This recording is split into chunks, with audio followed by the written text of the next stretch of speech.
오늘 우리 이 호세아 말씀 12장, 사실 호세아서 말씀의 가장 큰 포인트가 10절 후반절 말씀입니다. 이미 많이 베풀었다라고 말씀하고 계신 거죠. 사실은 오늘 이 구절 뒤요, 그 하나님의 그 애타는 그 마음이 우리에게 느껴져야 합니다. 우리가 함께 오늘 찬양을 불렀어요. 여호와 우리 주여, 주의 이름이 온 땅이 어찌 그리 아름다운지요. 하늘의 별도 뭐 땅의 바다도 이 모든 것들이 하나님의 것입니다라는 그 찬양의 고백이고, 또 그 찬양의 고백을 더 넘어서 어찌하여 이러한 여호와께서 우리에게 이러한 은혜를 베푸십니까? 라고 고백한 그 다윗의 노래거든요. 그 다윗의 노래가 또 오늘 이 호세아서를 통하여서 다시 한 번 더 나타내어져 가고 있는 것을 우리가 한번 살펴볼 수 있는 그 시간이기를 오늘 간절히 원합니다. 그래서 간절히 우리가 바라볼 때 가장 큰 포인트가 베풀었다. 그 무엇을 베풀었는가라는 것을 또 한번 찾아보자는 거예요. 우리 9절 말씀부터 올라가 보면, 애굽 땅에, 네가 애굽 땅에 있을 때부터 나는 내 하나님 여호와다. 자, 이 구절을 먼저 보기 전에 그 윗 상황, 그러니까 지금까지 호세아와의 상황, 그러니까 지금까지 이스라엘 백성들이 행하고 있는 그 상황, 또 우리 쪽으로 가져오면 우리가 지금까지 행하고 있는 그 상황을 한 번 더 찾아볼 수 있어야 한다는 겁니다. 에브라임은, 북이스라엘은, 더 크게는 이스라엘은, 더 크게는 믿는다고 하는 우리들은 정치적 또 경제적으로 강해진 뒤에 호세아 12장 8절 말씀처럼요, 스스로 부자가 되었고 하나님 없이도 살 수 있다고 말했던 것이 호세아 12장 8절 말씀, 우리 기억하셔야 됩니다. 우리는 나는 막 부자다, 여호와께서 나에게 해주신 것이 무엇이 있느냐. 그러니까 하나님의 그 의와 하나님의 그 도움을 버리고 자기 자신, 그러니까 이걸 또 나는 부자가 아니기 때문에 나는 이렇지 않아, 또 그런 부분은 아니라는 거죠. 그러니까 즉 하나님 외에 다른 것을 의지하고 있는 모양새를 나타내어 주고 있다는 겁니다. 그러니까 너는 지금 어떤 상황이냐면 하나님 외에 다른 것들을 네가 의지하고 있다. 우리 계속해서 이 말씀이었어요. 마음에 있는, 그러니까 보물 얘기한 거죠. 보물이 있는 곳에 내 마음이 있다. 그러니까 네 마음이 지금 어디에 있느냐, 그것을 보면 그것이 너의 보물이다. 그리고 이게 언제 나타난다고 했습니까? 결정적인 순간에 딱 나타난다는 거예요. 신앙이냐, 신앙이냐 돈이냐. 우리가 결정적인 순간 아닐 때는 당연히 신앙이라고 얘기합니다. 하나님 우선이다라고 이렇게 얘기합니다. 그런데 결정적인 순간에는 이게 이제 밝혀지는 거죠. 하나님이냐 자녀냐. 우리가 평상시 얘기할 때는 뭐라고 얘기합니까? 하나님이 먼저입니다. 하나님이 주신 자녀입니다. 하나님입니다. 라고 얘기하지만 결정적인 딱 어떠한 순간에 딱 닥쳤을 때 진짜로 뭐냐라는 거죠. 여러분, 목사님의 자녀들이 그 믿지 않는 자들과 결혼하는 시대입니다. 여러분. 네. 기가 찰 노릇입니다. 이거는 목사님도 사랑 앞에서는 자녀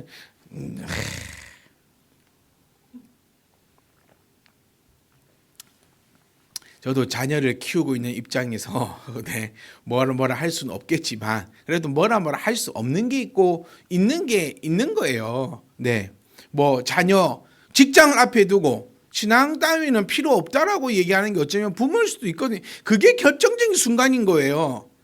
네, 결혼을 하려고 딱 배우자를 데리고 왔는데 이 아내를 될 사람이 남편 될 사람이 막 돈도 많고 집안도 빵빵하고 막 이러고 잘 나가고 막 이러는데 신앙이 없네. 그러면 우리 마음에는 어떤 마음이 듭니까? 전도하면 돼. 너는 할 수 있어. 이것부터가 시작되는 거예요. 내 자녀가 내 직장을 찾고 뭘 찾을 때 그냥 신앙 따위는 그 신앙 따위가 되어버리잖아요. 저는 이 얘기를 처음 하는 거 아니죠. 그리고 저는 각각하게 표현하려고 합니다. 신앙 따위가 되어버리는 거예요. 그러니까 그건 거예요. 그거. 지금 이스라엘이 처한 상황은 신앙 따위가 되어버렸다는 거예요. 그러니까 여러분, 결정적인 순간에 딱 보면 압니다. 아무리 신앙 있는 척하고 있는 것처럼 하고 저렇게 있는 척 했지만 결정적인 어떤 결정을 딱 해야 되는 그 순간에는 네가 과연 무슨 결정을 하느냐. 그 결정에서 하나님을 택해야 됩니다. 이거 어렵습니다. 네, 이거 진짜 안 당해본 사람은 말하지 마라 이럴 정도로요. 우리가 안 당해보고 또 그 상황에 근데 저는 이렇게 또 자신할 수 있어요. 여기 계신 분들 다 당해보신 분들이에요. 네, 그 인생을 논하자고 하면은 책 한 권도 부족하다 안 합니까? 네 인생만 복잡한 게 아니었어요. 모든 사람의 인생이 다 복잡했고 또 그 복잡한 인생 가운데 어떤 결정적인 순간에 있었고 우리 교회 권사님 세 분 계십니다. 그 권사님들이 그 권사님까지 되기 전까지 얼마나 수많은 결정의 그 순간이 있었는지 압니까 여러분?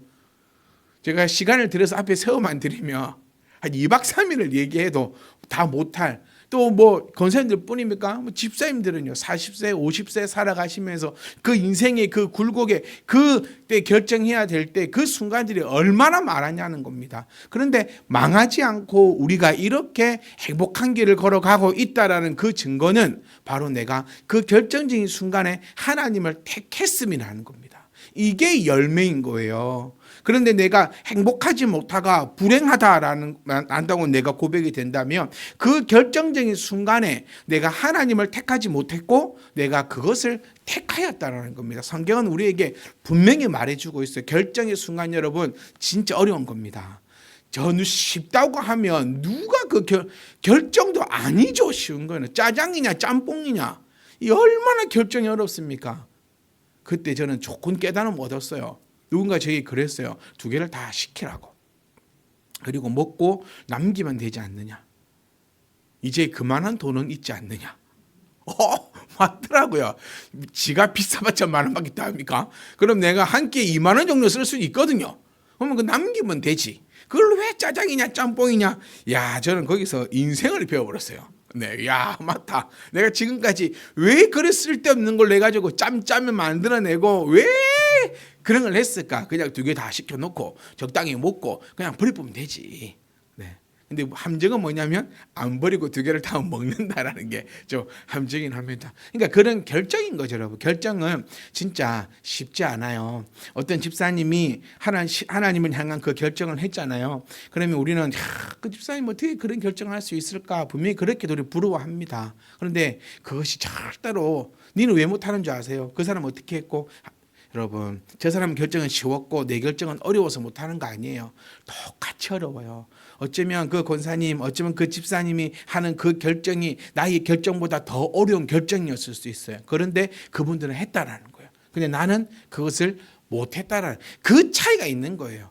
내가 성장했느냐, 성장하지 못했느냐는 것은 그 결정의 차이가 분명히 있었다는 거예요.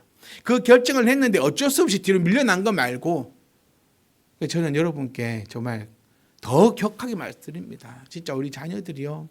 진짜 좋은 회사에 입사할 수 있다 하더라도 주의를 온전히 지키지 못한다면 입사시키지 않아야 됩니다. 이게 지금은 그럴 수 있다 생각 들거든요. 왜냐하면 그럴 가능성이 희박하니까 우리는. 그런데 실질적으로 거기 딱 맞닥뜨리면 그렇게 쉽지 않아요. 이 자녀가 우리 뭐 제일 좋은 데가 서울대니까 서울대 갈 수 있다. 뭐 하면 주의를 지키지 않으면 주일날도 공부하면 하나님 없다면 이때도 우리의 결정은 하나님을 붙잡는 결정이 있어야 돼요. 근데 이거 쉽지 않아요. 그러니까 지금 우리는 다 그럴 수 있습니다라고 고백할 수 있겠지만 진짜로 그 상황이 딱 되었을 때 진짜 그런 결정을 딱 할 수 있을까라는 거죠. 근데 그 결정만 어렵습니까? 아니에요. 다 그 결정들이 있는데 살아가면서 다 그 결정들이 있는데 그 결정에서 그러니까 얘들아 너희들 잘 생각해봐. 내가 100점 맞을 거냐 빵점을 맞으면서 내가 교회 와서 예배할 거냐라고 했을 때 100점 맞을 거예요. 이 결정이 더 좋아 보여요. 그리고 그렇게 엄마 아빠도 이럴 때 엄마 아빠가 기뻐하면 안 돼요. 아들아 어떤 결정을 할래? 하나님을 섬기면 너는 빵점을 맞아. 근데 하나님을 네가 지금 섬기지 않잖아. 나중에 또 섬길 수 있다. 근데 지금은 너 100점 맞아야 돼. 자 선택은 네가 해라. 이러면 누가 빵점 맞는다고 얘기합니까? 그러니까 이 다 중요한 거예요. 부모의 말 한마디, 부모의 이 생각 한마디, 이 결정을요. 이걸 이제 가스라이팅이라고 하는 거죠. 이 아이가 결정을 함에 있어서 부모가 다 조정합니다. 말은 네가 선택해라고 하지 마. 말은 네가 선택해. 그래놓고 이거 할 거야? 어떤 거 할래? 이 뭐 바보가 아닌 이상 뭘 어떻게 해야 부모가 즐거워한다는 걸 알 수 있습니까? 우리는 진짜 이랬으면 좋겠어요. 너 빵점 맞더라도 하나님 앞에 바로 서는 게 맞는 거야. 그 결정해야 돼. 그리고 네가 결정해. 이게 우리 신앙을 가진 부모들의 모습이 되어야 돼요. 근데 그렇게 안 되면 여러분, 저는 제가 말씀드린 게 아니고 성경을 종합해서 말씀드립니다. 그렇게 안 되면 망합니다. 반드시 망합니다. 그거는 틀림없이 보십시오. 반드시 망합니다. 그런데 지금 당장은 내가 손해보는 것 같고 내가 억울한 것 같고 내가 그런 것 같더라도 하나님을 택하잖아요. 그러면 반드시 흥합니다. 주변만 해서 살펴보세요. 주변에 살펴보시면 저분은 어떻게 해서 행복할까 조금만 살펴보면 이런 결정이 있었을 때에 그 큰 결단을 하고 하나님 편에 선 분이에요. 그런 분들은 참 행복합니다. 근데 조금만 살펴보세요. 저 사람은 왜 그렇게 불행할까? 이런 결정적인 순간이 있었을 때는 하나님을 선택하지 않은 자들인 거예요. 그러면 그 사람들은 불행합니다. 네. 여러분 집에 가셔서도 내가 지금 행복한가? 내가 불행한가? 이런 것들을 또 점검도 해보셔야 합니다. 자, 그래서 그 얘기입니다. 네가 그렇게 해서 하나님 없이도 살 수 있다고 네가 말했잖아. 그런데 다시 한 번 더 하나님 말씀하십니다. 나는 내 하나님이야. 출애굽기 20장 20절 말씀을 떠오르게 하는 거거든요. 내가 너를 먼저 선택했고 지금도 그 언약은 너와 유지가 되고 있어. 그리고 하나님의 지속성을 이야기하는 거예요. 북이스라엘이 타락하고 우상 숭배에도 하나님의 약속은 변하지 않았어. 즉 그것을 나타내는 것이 내가 애굽 땅에 있을 때부터 나는 내 하나님이다. 내가 너로 다시 장막에 거주하게 하겠다. 핵심 의도는요, 징계 후에 너를 회복시키겠다라는 겁니다.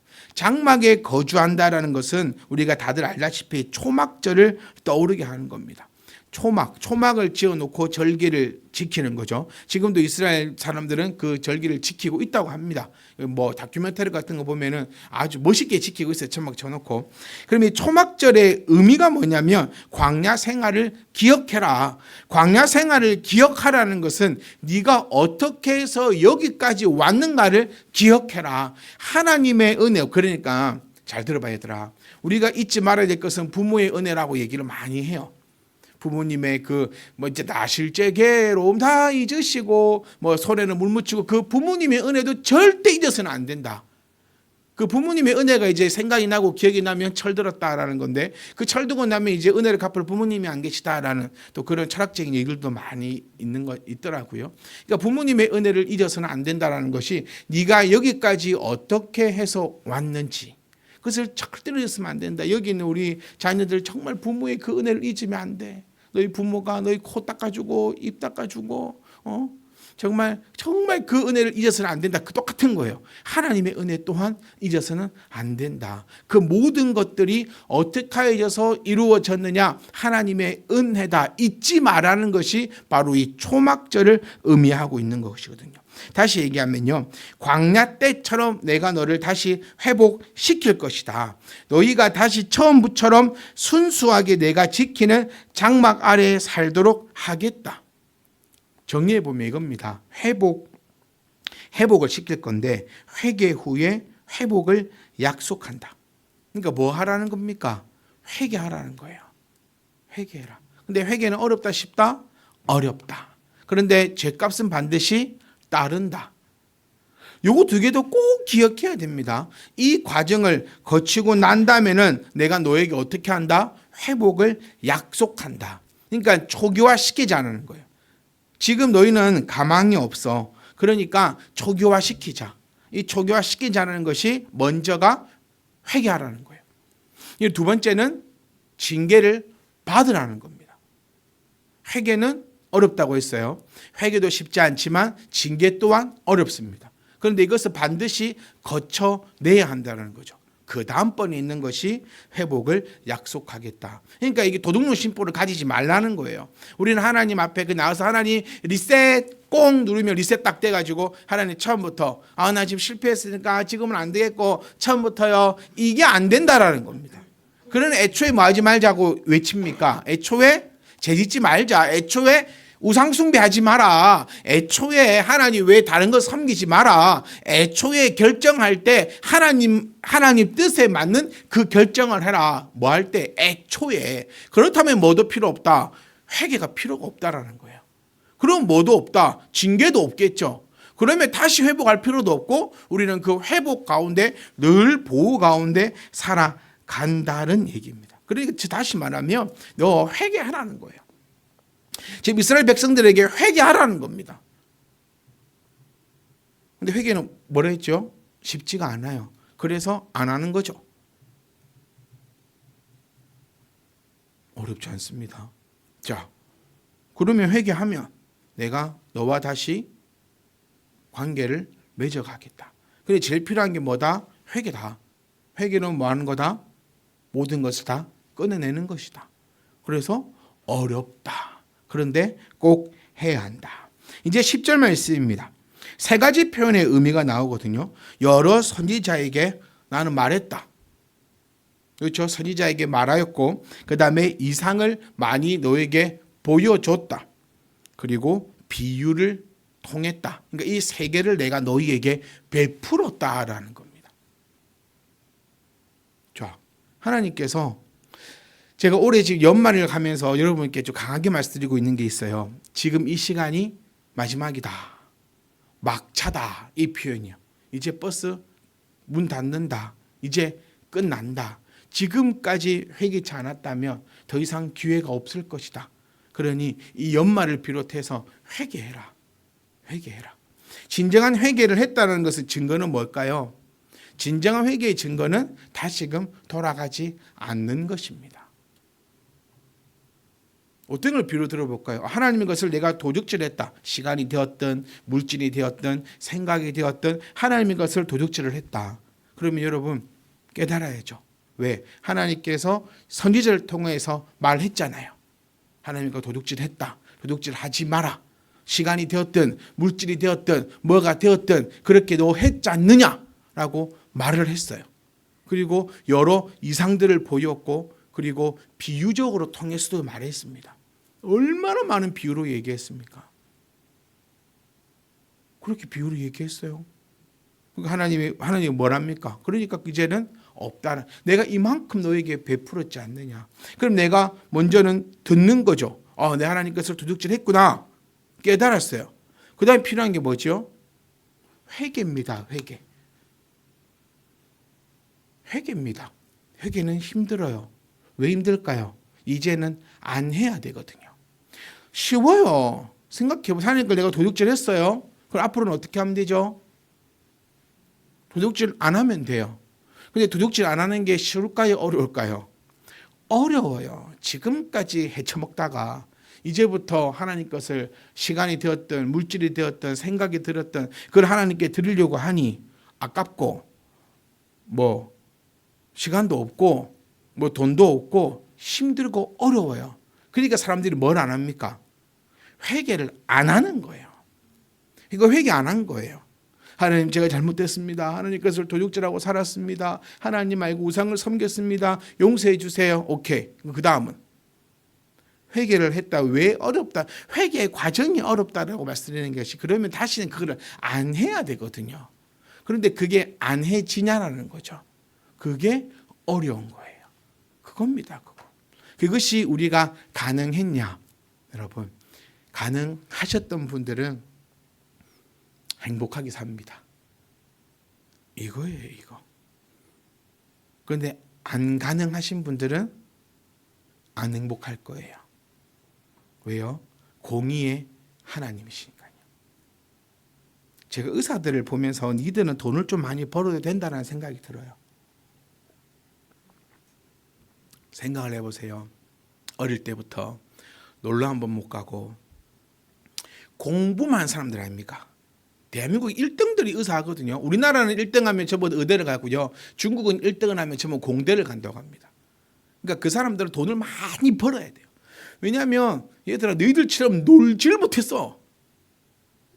여행도 못 가고 게임도 못 하고 눈 뜨갖고 눈 감을 때까지 공부만 했는데 눈 감는 시간도 하루에 4시간이 채 안 된대요.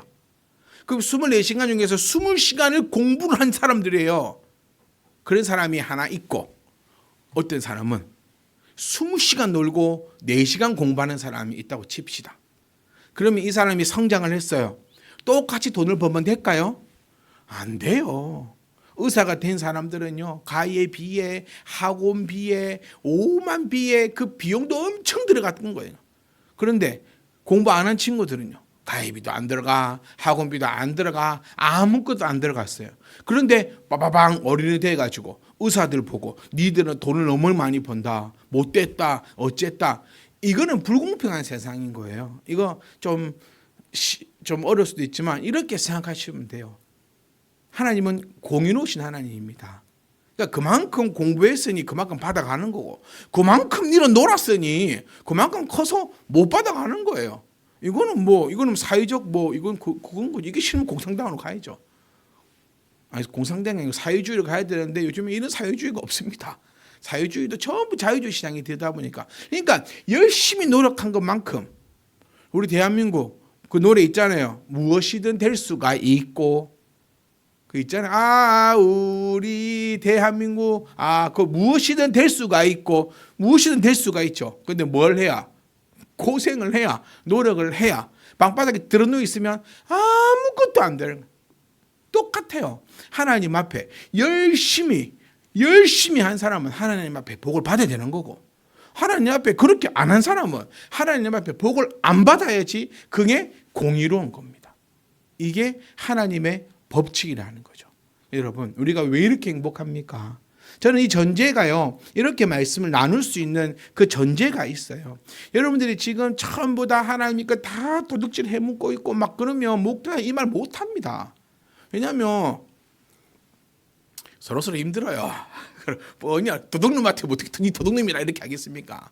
안 그래요? 도둑놈 앉혀놓고 야 이 도둑놈아 이래 보세요. 그러면 전부 다 분위기가 살벌한 거죠. 교도소에 이렇게 집회하러 가가지고 얘 사기꾼들아 새끼들아 막 이렇게 오세요. 그럼 그 사람들 막 쳐다보는 눈빛감이 서로 막 이렇게 막 신랄해지는 겁니다. 그러니까 제가 이렇게 좀 과격하게 어째 무거운 주제도 이렇게 편안하게 말씀드릴 수 있는 이유가요, 우리 전제 조건이 우리는 주 안에서 정말 그 힘든 과정을 겪어내었다라는 거예요. 그렇기 때문에 우리는 이 말씀을 다시 한 번 더 새기면서 내가 다시는 돌아가지 않으리라고 그렇게 한 번 더 확정을 할 수 있다는 겁니다. 그러니까 이겁니다. 하나님께서도요, 내가 너희들한테 벌써 얘기했다. 나는 다 했다. 너에게 선지자를 세워서 너에게 얘기했다. 여러분, 제가 하나님과 도둑질 하지 말라 오늘 처음 한 얘기입니까? 제 10년 동안 얘기해 왔습니다. 그게 물질도요, 정신도요, 시간도요, 마음도요, 그 어떤 것도 하나님의 것을 도둑질하지 마십시오라고 10년을 외쳐왔고, 그래서 여러분들은 그 말을 들었습니다. 그래서 시간도 그렇고요, 물질도 그렇고 모든 것을 하나님을 도둑질하지 않았습니다. 저는 여러분께 이렇게까지 외쳤습니다. 도둑질한 것 같고 자녀 먹이지 마라라고 얘기했어요. 이 말하기가 쉬운 자입니까, 여러분? 자녀 도둑질해서 자녀 입에 딱 넣어주면 자녀가 그거 먹고 건강에 클 것 같습니까? 내 아버지가 옆집 가고 훔쳐갖고 나한테 밥상 차려주면요, 여러분 우리가 그 다 압니다. 저 이 말 얼마나 많이 했습니까? 다 압니다. 이거 부모님이 열심히 힘들게 돈 벌어서 나에게 밥 차려주는 건지, 아니 옆집 가고 훔쳐갖고 나한테 주는 건지, 이거 다 알아요.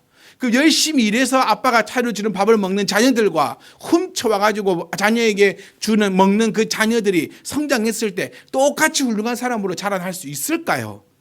이거 동화 같은 이야기 아닙니까? 똑같은, 이거 제가 정말 얘기를 많이 해왔어요. 이게 바로 오늘 10절에 나온 내가 너희에게 이렇게 얘기를 많이 했고 나는 너희에게 이렇게 이 얘기한 것을 하나님께서 이렇게 표현한 겁니다. 너희에게 베풀었다.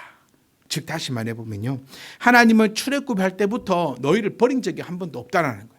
하나님 왜 나를 버리십니까? 아니, 나는 너를 버린 적이 한 번도 없어. 그리고 나는 지금 심판을 선언했어. 그런데 회개하면 초막절과 같이 보호를 하겠다. 근데 결과는 우리 압니다. 회개를 안 했어요. 그러니까 징계를 받는 게 아니라 여러분 회개 후에 따라오는 징계는 우리가 받아야 됩니다. 죄값은 치러야 된다는 표현이죠. 근데 심판은 받으면 안 돼요. 이 애들은 회개치 않았어요. 그래서 결국 심판을 받아버리는 거고 우리는 회개합니다. 그리고 간절히 기도해야죠. 그 징계가 없기를, 그 징계가 적기를, 그 징계를 내가 감당할 수 있기를, 그것을 놓고 우리가 기도하는 겁니다. 그리고 선지자, 환생, 비유 등을 통해서 너희에게 오랫동안 경고했으니 이제 변명할 수 없다라는 거예요.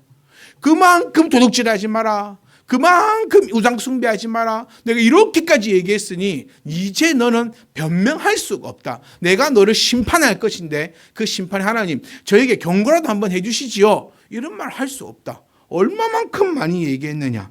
결국 이스라엘의 문제는 하나님을 잊어버린 것이다라고 다시 한 번 더 강하게 나타내고 있습니다. 사랑하는 성도 여러분, 절대 우리는 하나님을 잊지 않을 것입니다. 지금까지 그랬던 것처럼 우리가 하나님 말씀에 순종하고 또 하나님 말씀을 귀담아 듣고 또 그 가운데서 회개하고 또 그 가운데서 주의 길로 걸어가는 우리들의 삶에 있어서는 걱정과 염려가 아니라 정말 하나님께서 베푸시는 그 은혜로 얼마나 더 행복할까라는 것을 좀 떠올렸으면 좋겠어요. 얼마나 하나님께서 나에게 큰 징계를 주실까. 그거는 이제 지나간 이야기라는 거예요. 우리는 지금까지 그 과정들을 다 겪고 왔습니다. 회개했고 회개에 따라서 눈물도 흘렸고 아픔도 있었고 어려움도 있었고 그러다 보니 이제는 하나님을 도둑질하지 않고 우상 숭배하지 않고 이런 것들을 이제 전혀 하지 않는 자들이 딱 만들어졌다는 거예요. 그러면 이제 하나님께서 베푸실 것들을 기대하자는 겁니다. 만약 그렇지 못하다면 이제 마지막 버스라도 타야죠. 우리가 하나님 앞에 철저히 회개. 철저히 회개는 뭐라 했습니까? 돌아가지 않는 것입니다. 철저히 회개하십시오. 그리고 더욱더 성장하시는 저와 여러분 되시기를 주 이름으로 축복합니다.